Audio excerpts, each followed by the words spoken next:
Hello दोस्तों।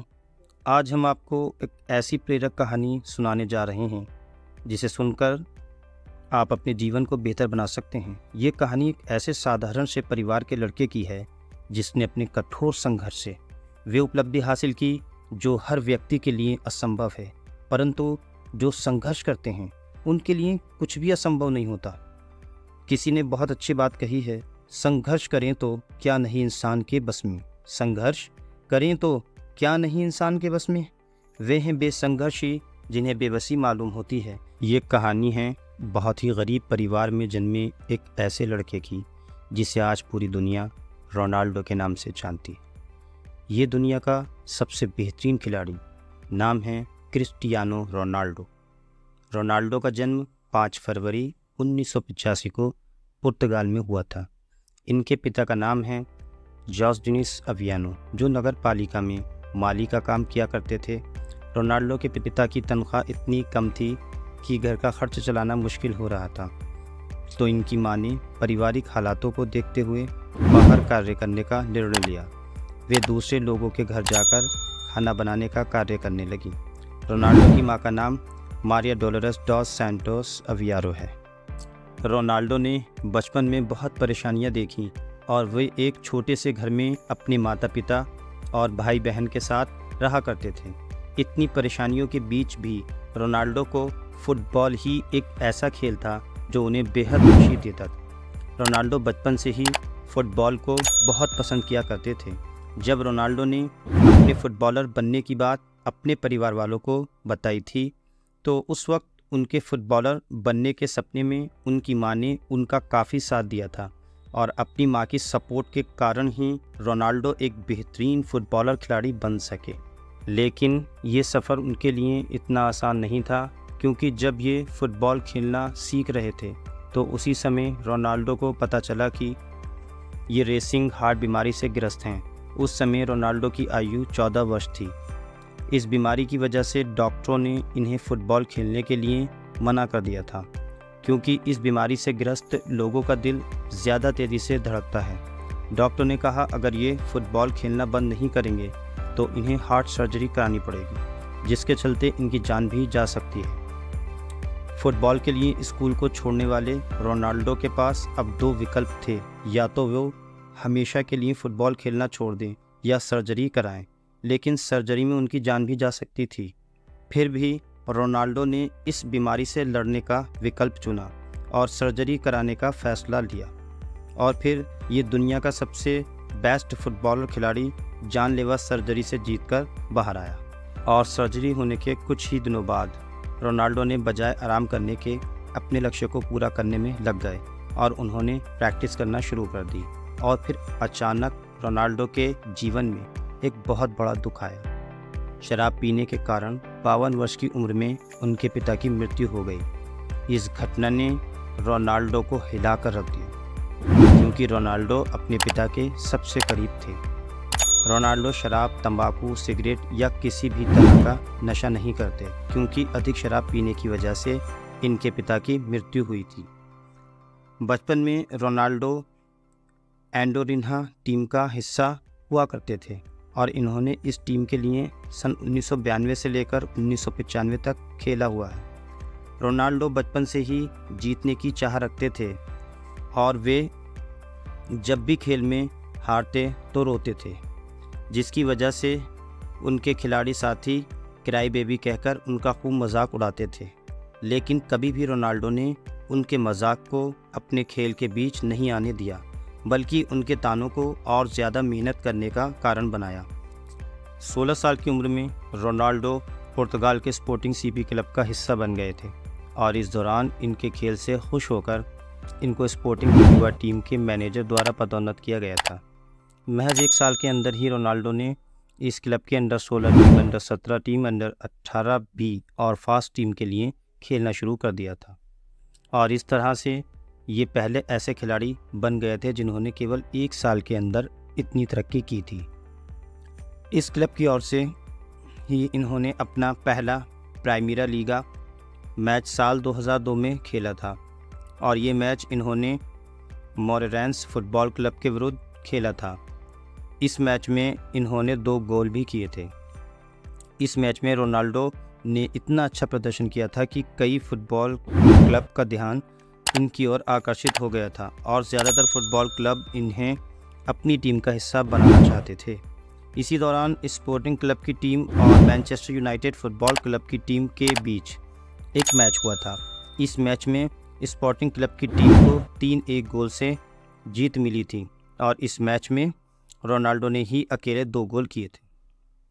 इस match के बाद मैनचेस्टर यूनाइटेड फुटबॉल क्लब ने रोनाल्डो को अपनी टीम में लेने का फैसला कर लिया था। साल 2003 में रोनाल्डो का मैच देखने के बाद सर एलेक्स फर्ग्यूसन, जो कि महान फुटबॉल प्रबंधकों में से एक थे, वो चाहते थे रोनाल्डो इंग्लैंड की ओर से फुटबॉल मैच खेलें और मैनचेस्टर यूनाइटेड फुटबॉल क्लब का हिस्सा बने। सर एलेक्स फर्ग्यूसन के अलावा इंग्लैंड के महान फुटबॉल प्लेयर रियो फर्डिनैंड भी रोनाल्डो को अपनी टीम के साथी के रूप में देखना चाहते थे। साल 2003 में मैनचेस्टर यूनाइटेड फुटबॉल क्लब ने स्पोर्टिंग क्लब से 24 मिलियन पाउंड फीस देकर रोनाल्डो को अपनी टीम का हिस्सा बना लिया था और रोनाल्डो को अपने क्लब का हिस्सा बनाने के लिए मैनचेस्टर यूनाइटेड फुटबॉल क्लब द्वारा चुकाई गई ये कीमत काफ़ी अधिक थी।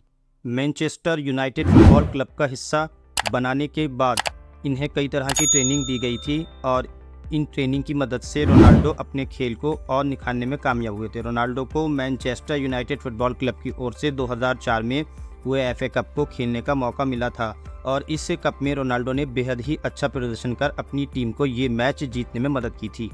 साल 2004 में हुए एफए कप के फाइनल मैच में रोनाल्डो ने 3 गोल किए थे, जबकि साल 2006 तक रोनाल्डो ने अपने नाम कुल 26 गोल कर लिए थे। रोनाल्डो के अच्छे प्रदर्शन के चलते मैनचेस्टर यूनाइटेड फुटबॉल क्लब की ओर से इनके कॉन्ट्रैक्ट को और बढ़ा दिया गया और इस बार इनको 31 मिलियन पाउंड में क्लब का हिस्सा बनाया गया था। कॉन्ट्रैक्ट बढ़ने के बाद रोनाल्डो ने इस क्लब की ओर से खेलते हुए 42 गोल अपने नाम किए और अपनी टीम को 3 प्रीमियर लीग ट्रॉफी जीतने में मदद की थी। साल 2009 में मैनचेस्टर यूनाइटेड फुटबॉल क्लब को छोड़ रोनाल्डो रियल मैड्रिड क्लब से जुड़ गए थे। ये क्लब स्पेन देश से जुड़ा हुआ एक फुटबॉल क्लब है और इस क्लब ने इन्हें करीब 80 मिलियन पाउंड में ख़रीदा था। इस टीम का हिस्सा बनने के बाद रोनाल्डो को 9 नंबर की जर्सी दी गई थी, क्योंकि 7 नंबर की जर्सी इस टीम के खिलाड़ी राउल के पास थी। हालांकि राउल ने अपनी ये जर्सी रोनाल्डो के लिए छोड़ दी थी और इस तरह से इन्हें एक बार फिर से 7 नंबर की जर्सी मिल गई थी।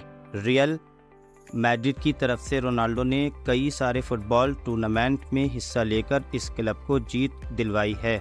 साल 2016 से लेकर साल 2017 तक रोनाल्डो ने इस क्लब की ओर से खेलते हुए कुल 42 गोल किए हैं और इस टीम को लीड भी किया है।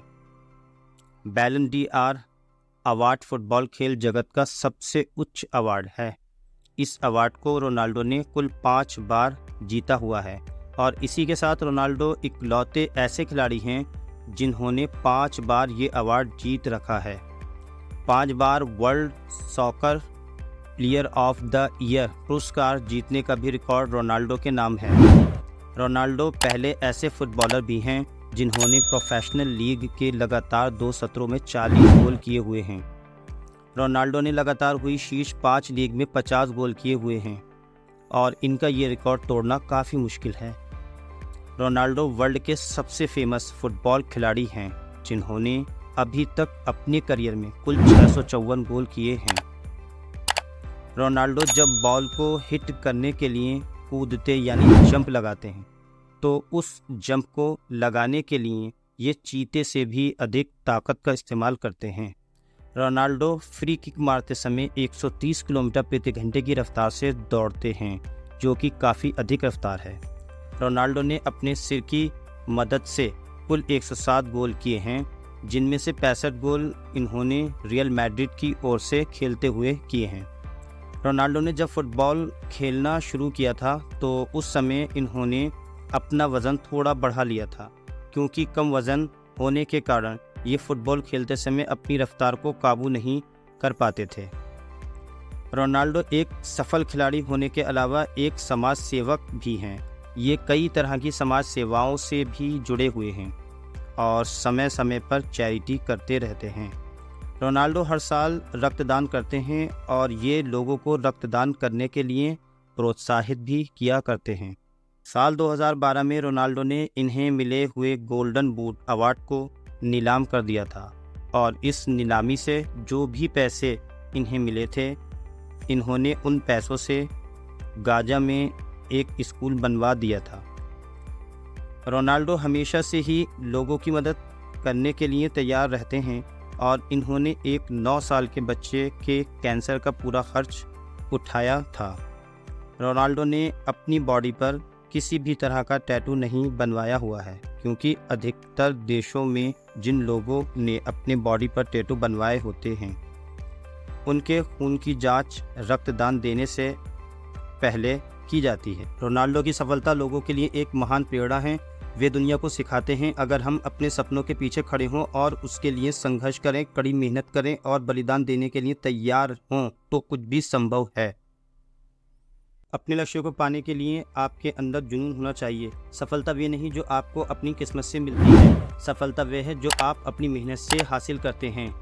अगर आपने हमारे चैनल पर पहली बार विजिट किया है तो हमारे चैनल को सब्सक्राइब करें और बेल आइकन्स दबाना बिल्कुल ना भूलें। लाइक करें, शेयर करें और कमेंट्स में लिखें हमारी वीडियो आपको कैसी लगी। धन्यवाद। जय हिंद।